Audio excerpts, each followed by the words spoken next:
अस्सलाम वालेकुम व्यूअर्स, कैसे हैं? खैरियत से अ, देख रहे हैं यूट्यूब चैनल गिरवाल सन्स। मैं हूं हम्माद हसन। आज का जो टॉपिक है हमारा, आज की जो वीडियो है वो रिलेट करती है एड से। फेसबुक की जो एड है उस पे क्या होती है, कैसे चलाते हैं, उसको कैसे रन करते हैं और उसके कितने पार्ट्स हैं, वो आज हमने देखने हैं। तो सबसे पहले हम जाएंगे अपने बिजनेस मैनेजर में।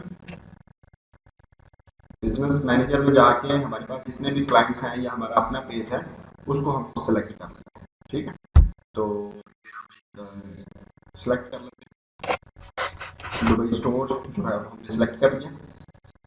तो अब ये ऐसी विंडो स्टार्ट हो जाएगी। तो इस विंडो में ये देखिए, ये साइड में एड्स मैनेजर लिखा हुआ है। ठीक है, एड मैनेजर में आप जाएंगे।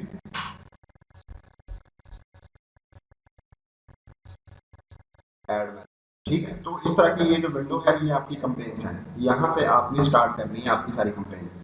जो भी कंपेन आप चलाना चाहेंगे वो यहीं से स्टार्ट होगी। अच्छा, तो अब क्या करना है, अब हम जाएंगे इस क्रिएट के बटन पे, ग्रीन ये जो क्रिएट का बटन है इस पे क्रिएट के बटन पे क्लिक करेंगे तो हमारे पास ये सारे ऑप्शन आ जाएंगे। इनको हम देखेंगे कि ये क्या क्या ऑप्शंस हैं, किस तरह लेके चलते हैं और कौन से किस लिए किस टाइम पे या किस कंपेन के लिए हमने ये सिलेक्ट करना है। अब हम सिर्फ सिंपल जो है वो देख लेते हैं कि हमने ब्रांड अवेयरनेस का कंपेन जो है वो सिलेक्ट किया और ये देखिए इस तरह की विंडो आपके पास आ जाएगी।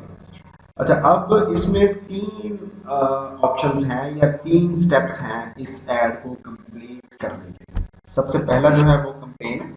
ठीक है, कंपेन है। कंपेन जो हमने सिलेक्ट किया उसका वो है। फिर एड सेट है। ठीक है, फिर एड है।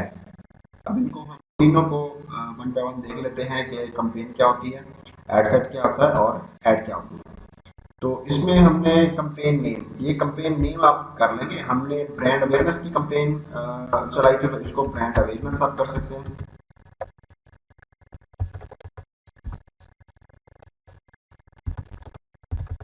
ठीक है, ब्रांड अवेयरनेस की आप इसको ब्रांड अवेयरनेस आप कर सकते हैं इसको।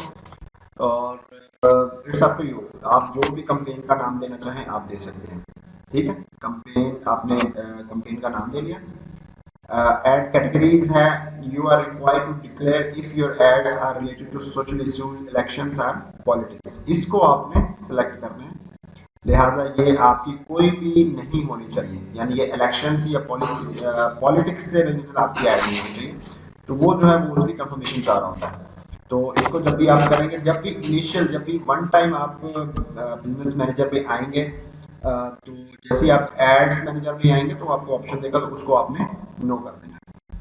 ठीक है, कंपेन डिटेल है, ऑप्शन में जाएगा ब्रांड अवेयरनेस, यानी ऑब्जेक्टिव क्या है हमारी इस कंपेन का वो है।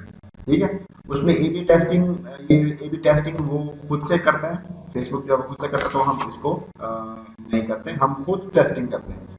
कंपेन बजट ऑप्टिमाइजेशन भी एक ऑप्शन आता है इस कंपेन के अंदर, तो उसको भी आप सिलेक्ट कर सकते हैं। लेकिन नॉर्मली ये फिर नेक्स्ट वीडियोज में हम देखेंगे कि इनको कैसे कंपेन बजट को ऑप्टिमाइज कैसे करते हैं। तो नेक्स्ट के बटन पे क्लिक करेंगे हम, तो हम फिर अब हमारा एक स्टेप जो है कंपेन का वो कंप्लीट हो चुका है। अब हम आ गए एड सेट के अंदर।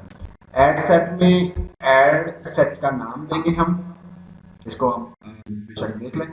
You will see this ad set name in reporting, insights, tips and notifications, यानी कि नोटिफिकेशंस और एनालिटिक्स में ये एड सेट के नेम से ये चीजें जो है वो शो हो रही होंगी। ठीक है, इसको भी आप नाम दे लें, कोई भी नाम दे लें आप इसको।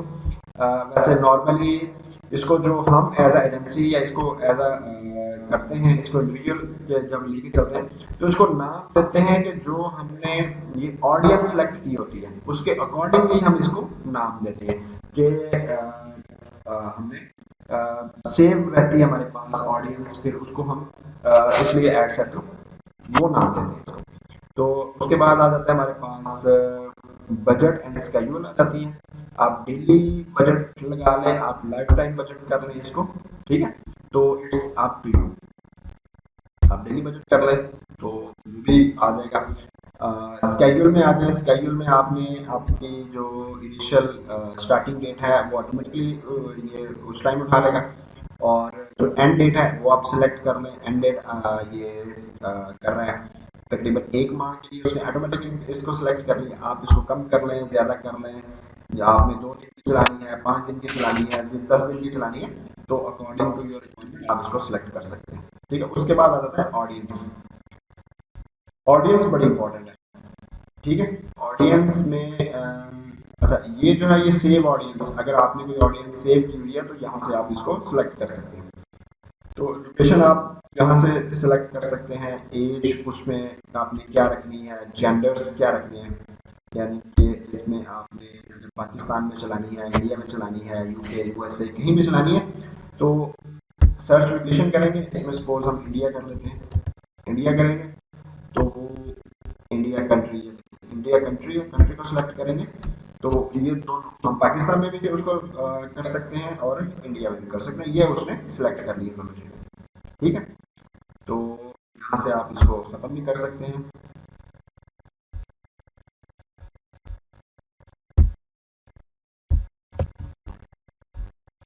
ठीक है, फिर एज में आप चले जाएं। एज में अच्छा जब ऐड चलाएंगे हम, एक्चुअल ऐड चलाएंगे तब आपको बताएंगे कि कितनी एज किस तरह सेलेक्ट कर रहे हैं, अकॉर्डिंग टू रिक्वायरमेंट या अकॉर्डिंग टू क्लाइंट किस तरह इसको, या अकॉर्डिंग टू कस्टमर किस तरह एज सेलेक्ट करते हैं। एज से मिनिमम जो है वो 18 साल ये शो कर रहा है, उससे भी कम होती है, लेकिन आप 18 साल ही रखिएगा। तो उसकी रीज़न ये है कि एक जो फेसबुक है वो 18 ईयर्स के ऊपर जो चीज़ें हैं उनको ज़्यादा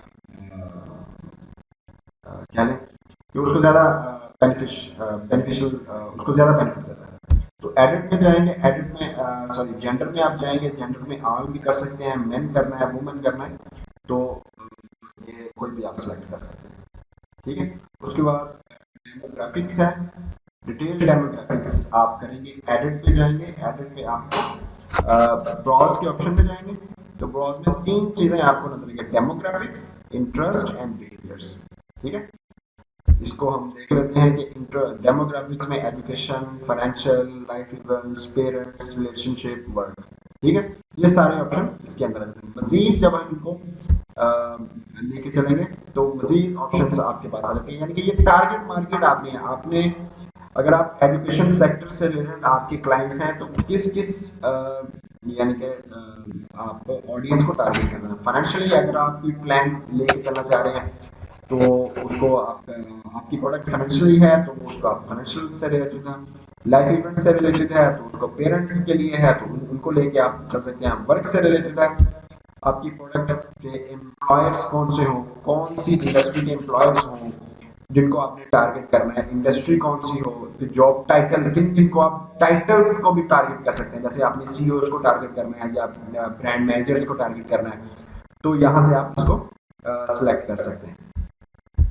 ठीक है, तो ये वर्ड में आ जाएगा, ये आपका बेसिकली डेमोग्राफिक्स में आ जाएगा, ये चीज़ डेमोग्राफिक्स में आ जाएगी। अब इंटरेस्ट है, अब बिजनेस एंड इंडस्ट्री इंटरेस्ट है, एंटरटेनमेंट इंटरेस्ट आ जाएगा। आपने जो भी इंटरेस्ट, यानी कि आपकी सपोज टारगेट मार्केट है, आप फोन फोन फोन बेच रहे हैं। ठीक है, आप फोन बेच रहे हैं, मोबाइल सेल हैं, तो उनकी आप सेल करना चाह रहे हैं या उनको टारगेट करना चाह रहे हैं, तो उनके अकॉर्डिंगली आप देख लेंगे कि आपका मोबाइल जो है वो अगर उसकी जो टारगेट मार्केट है उसके इंटरेस्ट क्या होंगे, वो बिजनेस इंडस्ट्री से रिलेटेड है, एंटरटेनमेंट से रिलेटेड है, शॉपिंग फैशन से रिलेटेड है, वो सारी चीज़ें टेक्नोलॉजी से रिलेटेड है, वो सारे इंटरेस्ट जो है वो इसमें आ जाएंगे। ठीक है, उसके बाद आता है बिहेवियर। बिहेवियर में किस तरह का बिहेवियर, आपकी जो टारगेट ऑडियंस है उसका बिहेवियर किस तरह का होगा, एनिवर्सरी है, कंज्यूमर क्लासिफिकेशन है, डिजिटल एक्टिविटी है, एक्सपर्ट्स है। एक्सपर्ट्स बहुत इंपॉर्टेंट है। सपोज कि आप आप यूएई में टारगेट कर रहे हैं, ठीक है, आप किसी और कंट्री में टारगेट कर रहे हैं कि वहाँ के एक्सपर्ट्स, उसमें आप देख लें, उसमें आप देखें कि फैमिली लिव्ड इन अल्जीरिया है, ये इसमें तकरीबन almost every country follow out हो जाती है कि एक्सपर्ट्स किस कंट्री के एक्सपर्ट्स हैं और कहाँ पे हैं। तो ये बहुत इंपॉर्टेंट है और इससे बहुत आउटपुट आपको मिलता है। तो हमने इसका आउटपुट जो है वो लिया हुआ है एक्सपर्ट्स को इस्तेमाल करके, ठीक है। तो एक्सपर्ट्स के बाद आप आगे चलते हैं। तो मोबाइल डिवाइस यूज़र्स, अगर मोबाइल डिवाइस यूज़र्स कौन से हैं उनको आप टारगेट कर सकते हैं। Mobile device user device use time से रेट, तब भी आप उनको सिलेक्ट कर सकते हैं। परचेज बिहेवियर है, तो ये कुछ चीज़ें थी जो आपके बिहेवियर में फॉलो हुई। ये तीनों चीज़ें बड़ी इंपॉर्टेंट है, यहाँ से आप सिलेक्ट भी कर सकते हैं, ठीक है। तो इसको आप सेव दिस ऑडियंस, जो जितनी भी ऑडियंस आपने सिलेक्ट कर ली उनको आप सेव कर सकते हैं। उनको उनको नाम दे लें, जो भी आप यहाँ पे ऑडियंस का नाम नेम देंगे वही आप एड सेट का नेम भी दे सकते हैं। नॉर्मली हम क्या करते हैं कि हम जो ऑडियंस हम सिलेक्ट करते हैं उस ऑडियंस को एड सेट का नाम दे देते हैं, ठीक है, उसका नेम देते हैं। तो ये सारी चीज़ें हो जाएंगी। ये सारी चीज़ें करने के बाद आप आ जाएंगे नेक्स्ट पे, ऑप्टिमाइजेशन एंड डिलीवरी। ये भी एक ऑप्शन आता है, तो इसको भी आप सेलेक्ट कर सकते हैं, अदरवाइज इसको छोड़ दें। ये नेक्स्ट पे आप जाएंगे तो जो थर्ड स्टेप है ऐड का वो है ऐड, ठीक है। अब ऐड को आपने सिलेक्ट करना है कि ऐड कौन सी है। अच्छा, अब ये स्टोर जो है, क्योंकि आप पेज उसी पेज पे गए थे तो इसलिए ये ऑटोमेटिकली उसी पेज को उसने सिलेक्ट कर दिया। तो यहाँ पे और भी ऑप्शन आपके पास आएंगे, लेकिन उसमें आपने दुबई स्टोर पे चलाना है ऐड, तो दुबई स्टोर पे आ जाएगी। अच्छा, उसके बाद क्या है कि इंस्टाग्राम अकाउंट है, यहाँ से आप कनेक्ट कर सकते हैं, ठीक है। तो ये हम देखते हैं कि इसको कनेक्ट कैसे करते हैं, ये नेक्स्ट वीडियो में इंशाल्लाह हम करते हैं। अच्छा, उसके बाद है ऐड सेटअप, कि ऐड सेटअप कैसे कर लिया आपने। अच्छा, उसमें तीन ऑप्शन है कि क्रिएटिव एड्स, क्रिएट एड्स, कि न्यू एड्स अभी आप इसको क्रिएट कर सकते हैं, यूज एग्जिस्टिंग पोस्ट आप कर सकते हैं, यूज क्रिएटिव हब मोकअप। अच्छा, नॉर्मली जो है हम ज़्यादातर किसको प्रेफरेंस देते हैं, हम यूज एग्जिस्टिंग पोस्ट पे ज़्यादा प्रेफरेंस देते हैं। इसकी क्या रीज़न है कि ऑलरेडी पोस्ट जो है वो एक्सेप्ट हो चुकी होती है फेसबुक पे, फेसबुक उसको पोस्ट को एक्सेप्ट कर चुका होता है, तो लिहाजा हमें यहाँ पे उसको इजी रहता है सिलेक्ट करने के लिए। यहाँ पे सिलेक्ट में जाएंगे हम, तो सिलेक्ट पे जितनी भी पोस्ट ऑलरेडी उनकी लग चुकी है तो उनको आप सिलेक्ट कर सकते हैं, ठीक है। ये इस पोस्ट को सिलेक्ट कर सकते हैं, इसको जिसको भी आप करना चाहें तो उस पोस्ट को आप सिलेक्ट करके कंटिन्यू करेंगे तो वो यहाँ पे सिलेक्ट हो जाएगी। ये मैं अभी आपको एक एक करके दिखा भी देते हैं। लेट्स सपोज के ये है, इसको कंटिन्यू करें तो यहाँ पे ये देखें, ये 12 प्लेसमेंट्स शो कर रहा है कि प्लेसमेंट्स किस तरह की होगी, कहाँ कहाँ पे प्लेसमेंट्स होंगी उसकी, ठीक है। तो ये आपने सेलेक्ट कर लिया। इसके बाद आप चेंज पोस्ट कर सकते हैं, क्रिएट न्यू पोस्ट भी कर सकते हैं, प्लेसमेंट टू एडिट्स भी आप इसको सेलेक्ट कर सकते हैं कि कहाँ पे आपने इसको करना चाह रहे हैं, लेकिन वो ऑलरेडी आपको 12 प्लेसमेंट्स जो है वो शो कर रहा है, ठीक है। उसके बाद वेबसाइट्स इवेंट, यहाँ पे आपको सेटअप ट्रैकिंग लगानी पड़ेगी, जो पिक्सल्स जिसको हम कहते हैं वो पिक्सल्स यहाँ पे लगानी पड़ेगी। वेबसाइट पे जाना है, ऐप इवेंट्स हैं उसको आप लगाना चाहेंगे, ठीक है। तो यहाँ से आप इसको सेलेक्ट कर सकते हैं सारी चीज़ें। अच्छा, अब ऐड नेम, इसको भी आपने नेम देना है। तो नॉर्मली क्या होता है कि हम ये क्या करते हैं, जो पोस्ट जिस डेट की पोस्ट है या पोस्ट किस कौन सी पोस्ट है या किस प्रोडक्ट की पोस्ट है, तो उसको हम नॉर्मली इसको शेयर कर लेते होते हैं। तो फिर उसके बाद आपने क्या करना है, इसको पब्लिश करना है। अच्छा, जब पब्लिश हो जाएगा तो फिर आपने जो पेमेंट मेथड है वो आपसे पूछेगा। अगर इनिशियली आपने सेलेक्ट नहीं किया तो जब आप इसको ऐड को रन कर दें तब ये पेमेंट जो है वो ऑप्शन मांगता है इसका, तब आपने इसको कंटिन्यू करना है। ये सारी चीज़ें आपने देख ली, अकाउंट कंट्री कौन सी है, करेंसी कौन सी है, तो आपका टाइम फ्रेम है वो कौन सा है। तो यहाँ से आपने सिंपल जो है वो कार्ड ऐड करना है, आपका डेबिट कार्ड है, क्रेडिट कार्ड है, तो इसको नेक्स्ट करें। नेक्स्ट करेंगे तो यहाँ पे एक नेम ऑन द कार्ड आ जाएगा, फिर आपका कार्ड नंबर आ जाएगा, उसकी मंथ की एक्सपायरी और ईयर आ जाएगा, फिर उसको CVV जो 3 डिजिट होते हैं आपके कार्ड की बैक साइड में वो आप करेंगे, इसको सेव करेंगे। तो जैसे ये सेव करेगा तो इनिशियल वहाँ से डिडक्शन होगी, आपके कार्ड से $1 की डिडक्शन होगी, क्योंकि वो चेक करता है कि कार्ड जो है वो रियल भी है, फेक तो नहीं है, लिहाजा उसने वो सारी ऑथेंटिकेशन करने के बाद इस चीज़ को एक्टिव कर। तो जैसे ही हम इसको वो एक्टिव हो जाएगा तो यहाँ से हम इसको पब्लिश कर देंगे। ये पब्लिश तब तक नहीं होगा जब तक हम कार्ड वो अटैच होके उसको ऑथेंटिकेट नहीं करेगा, तब तक ये पब्लिकेशन नहीं होगी। ठीक है, इसको हम क्लोज करते हैं।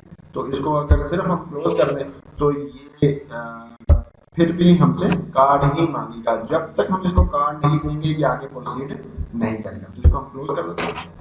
जैसे क्लोज करेंगे तो ड्राफ्ट बन के हमारे पास ये एक जो हमारी ऐड है वो आ गई है। तो जैसे ये ऐड हमारे पास आई है तो उसमें भी देखें ये 3 ऑप्शन हमारे पास, ये 3 जो चीज़ें हैं, 3 ऑप्शन है वो शो कर रहे हैं। कंपेन्स, हमने कंपेन का नाम दिया था, फिर उसके बाद हम ऐड सेट पे गए थे। ऐड सेट में हमने उसको कोई नाम नहीं दिया था, लेकिन अकॉर्डिंग टू ऑडियंस हम उसको नेम देते हैं। जो ऐड की कॉपी है, जो ऐड है कि हमने क्या उसको ऐड कौन सी है, तो वो हमने उसको भी नाम नहीं दिया था, लेकिन आप नाम देके उसको कंप्लीट कर लीजिएगा। तो ये देखिए ये सेटअप एरर दे रहा है, no payment method, add a valid payment method to your ad account. जब तक हम इसको ऐड नहीं करेंगे तो यहाँ पे ये शो अप नहीं करेगा, इसको कंप्लीट नहीं करेगा। ठीक हो गया। तो होपफुली कि आज की वीडियो आपको इन्फॉर्मेटिव लगी होगी। वीडियो को लाइक करें, शेयर करें और चैनल को सब्सक्राइब करें। अच्छा, अब इसको डिलीट भी कर सकते हैं आप डिलीट कर दें, इसको सिलेक्ट कर लें, इसको यहाँ से सिलेक्ट करें, इसको मोर के ऑप्शन में जाएं, यहाँ से डिलीट करें और इसको डिलीट करें और ये सारी आपकी कंपेन, इसकी एड सेट और एड जो है वो सारी डिलीट। ठीक है, ये सिंपल प्रोसेस था। नेक्स्ट वीडियो में इंशाल्लाह आपको मिलेगा कि इंस्टाग्राम का अकाउंट जो है वो कैसे सेटअप करें, इसके साथ कनेक्ट कैसे करना है। वीडियो को लाइक करें, शेयर करें और चैनल को लाजमी सब्सक्राइब करें। Thank you very much, thank you.